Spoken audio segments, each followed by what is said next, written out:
24 नवंबर साल 2009 John Johns नामी एक 26 साल व्यक्ति जो कि नटी बटी की गुफा में घुसता है, जो कि पहले से ही अपने टेढ़े मेढ़े और तंग रास्तों की वजह से बदनाम थे, जिनमें कई बार ऐसे हादसे हो चुके थे कि लोगों को वहां से रेस्क्यू करवाना पड़ा था। ये केव इतनी खतरनाक थी कि इसके अंदर केवल प्रोफेशनल केवर्स को ही जाने की इजाजत थी। आम लोगों को इसमें जाने की कोई परमिशन नहीं थी। जॉन जॉन्स एक प्रोफेशनल केवर था। वो अपने भाई जॉस जॉन्स के साथ इस केव में घुसता है। जॉन ने इस केव में उन रास्तों पर जाने का फैसला किया जहां कोई भी प्रोफेशनल केवर जाने से डरता है। इस केव में एक जगह थी बर्थ कैनाल। इसका रास्ता इतना सकरा था कि कोई बच्चा भी इसमें से जैसे तैसे निकल पाए, तो भला एक अडल्ट का इसमें घुस पाना कितना मुश्किल था। कई बार लोग इस बर्थ कैनाल में फंस चुके थे, जो कि एक एक दिन तक फंसे रहे थे, जिन्हें बाद में रेस्क्यू करना पड़ा। जॉन और उसके भाई जॉस में होड़ लगी थी कि कौन इस केव के बर्थ कैनाल से होकर गुजर सकता है और कौन इस केव के आखिरी छोर तक जा सकता है। अब जॉन और उसका भाई जॉस दोनों ही पतले और फिट थे, जिन्हें उस बर्थ कैनाल से गुजरने में शायद कोई दिक्कत नहीं होनी चाहिए थी। नटी पटी केव सिर्फ पतले रास्तों की वजह से ही फेमस नहीं थी, बल्कि इसमें रास्तों की एक भूल भुलैया सी बनी थी। तो बर्थ कैनाल के रास्ते को ढूंढ पाना ही अपने आप में एक चुनौती थी। और सबसे बड़ी बात ये कि इस केव का जो मैप बनाया गया था वो पूरा नहीं था, क्योंकि इस केव में कई रास्ते ऐसे थे जिन पर कोई जाने की हिम्मत नहीं रखता था, क्योंकि वो रास्ते बहुत ही ज्यादा सकरे थे, जिस वजह से उनका कभी मैप बन ही नहीं पाया। जॉन और जॉस केव के तंग रास्तों में रेंगते हुए आगे बढ़ रहे थे। अब चूंकि ये प्लान जॉन का था, तो वो आगे चल रहा था। जॉन को क्या पता था कि उसका ये प्लान उसे एक मुसीबत की ओर धकेल रहा है। वो रेंगते हुए बर्थ कैनाल के रास्ते पर आगे बढ़ रहे थे, लेकिन यहाँ पर जॉन से एक गलती हो जाती है। जॉन जब आगे बढ़ रहा था, तब उसे ये नहीं पता चला कि बर्थ कैनाल का रास्ता कौन सा है।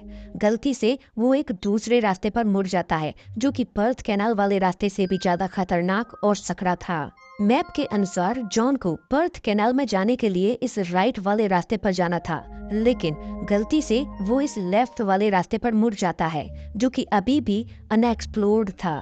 ये गलती शायद जॉन की आखिरी गलती साबित हो सकती थी। जॉन उस पतले रास्ते में खिसकते हुए आगे बढ़ता जा रहा था, लेकिन आगे चलकर रास्ता और ज्यादा तंग हो गया। इतना तंग कि जॉन को आगे बढ़ने में बहुत ज्यादा दिक्कत हो रही थी। जॉन इस पतले रास्ते पर इतना आगे निकल चुका था कि अब वो पीछे नहीं लौट सकता था, क्योंकि इतने तंग रास्ते में उसका पीछे लौट पाना बहुत मुश्किल था। जॉन को लगा कि शायद आगे रास्ता चौड़ा मिले तो वो वहां से टर्न लेकर वापस लौट आएगा। इस उम्मीद में जॉन आगे बढ़ता ही जा रहा था। आगे चलकर रास्ता नीचे की ओर मुड़ गया। जॉन को लगा कि शायद नीचे कोई बड़ा सा रूम हो, तो वो वहां जाकर वापस टर्न ले लेगा। जॉन धीरे धीरे उस नीचे वाले रास्ते में उतरने लगा, लेकिन यहाँ पर चीजें सही होने की बजाय बद से बदतर होती गई। जॉन अचानक नीचे फिसलते हुए गिरने लगता है और नीचे आकर वो एक डेड एंड में फंस जाता है और आगे रास्ता बंद था। उसकी पोजीशन उस होल में कुछ इस तरह से थी कि उसके हाथ उसकी बॉडी के नीचे दबे हुए थे, उसका सिर नीचे था और पैर ऊपर। ये जगह इतनी तंग थी कि यहाँ पर वो हिल डुल भी नहीं सकता था। जॉन बार बार अपने आप को उस जगह से बाहर निकालने का प्रयास करता है, लेकिन उसके सारे प्रयास विफल हो जाते हैं। जॉन अब जमीन से 100 फीट नीचे और गुफा के द्वार से 400 फीट दूर एक तंग जगह में फंस चुका था। यहाँ से जॉन का बाहर निकल पाना एक बहुत बड़ी चुनौती साबित होने वाली थी। और यहाँ से जॉन के सर्वाइवल की दिल गहला देने वाली कहानी शुरू होती है, जो आपकी रूह कपा देगी। नटी पटी केव यूटा की सोल्ट लेक के पास है। साल 1960 में पहली बार नटी पटी केव को ढूंढा गया था।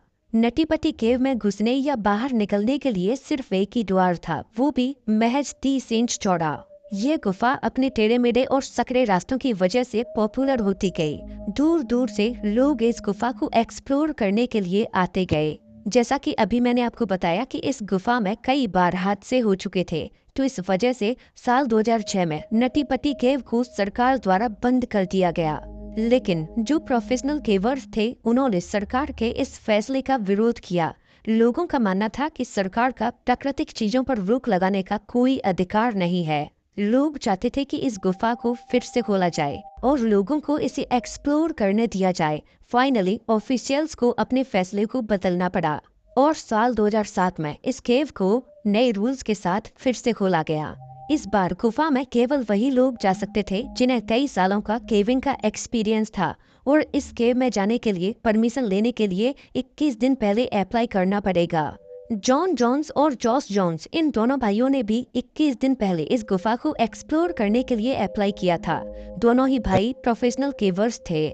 जॉन जब नटी पटी केव में घुसा था तब उसे इस बात का कोई अंदाजा नहीं था कि वो कौन सी मुसीबत में घुसने जा रहा है। एक गलत टर्न लेने की वजह से जॉन गुफा के एक ऐसे कोने में फंस चुका था जहां से उसका बच पाना बहुत मुश्किल था। बार बार प्रयास करने के बावजूद भी जॉन अपने आप को 1 इंच भी नहीं हिला पा रहा था। थकार के उसने अपने भाई को सहायता के लिए बुलाने के लिए जोर जोर से आवाजें लगाना शुरू कर दी। उसकी आवाज सुनकर जॉस उसके पास आता है तो जॉस को अपने भाई की सिर्फ टांगें दिखाई दे रही थी। पहले उसको लगा कि ये इसके अंदर घुसा कैसे।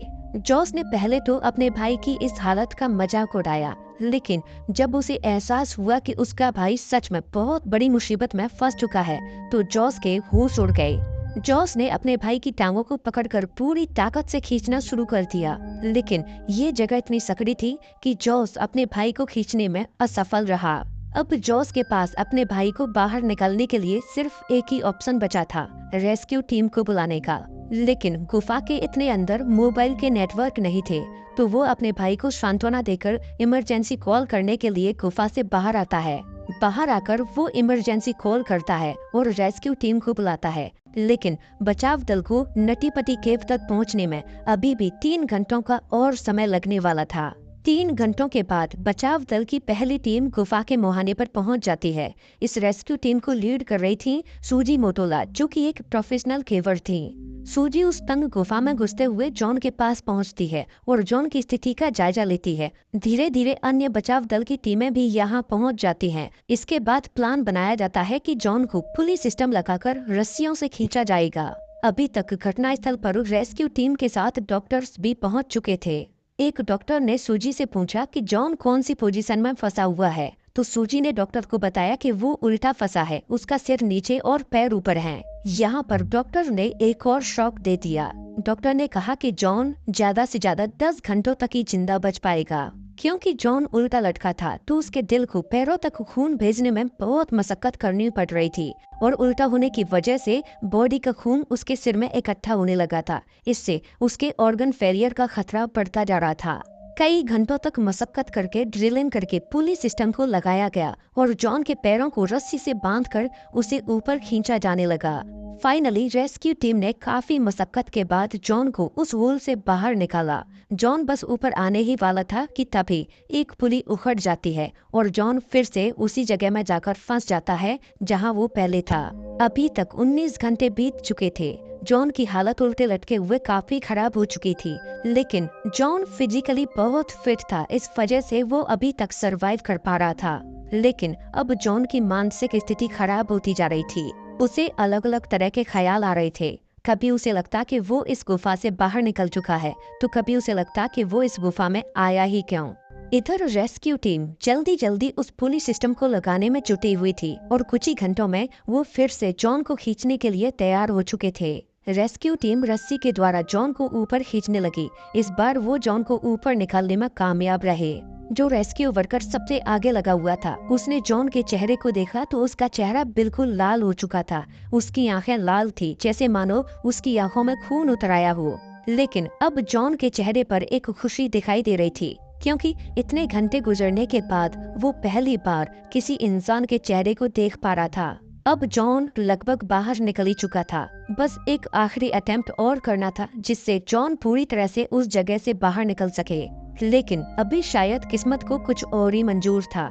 जैसे ही एक आखिरी बार रस्सी को खींचा गया, वैसे ही एक बार फिर से 2 पुली उखड़ जाती हैं, जिनमें से एक पुली उस रेस्क्यू वर्कर के सिर पर पड़ी जो जॉन की टांगों को पकड़े हुए था।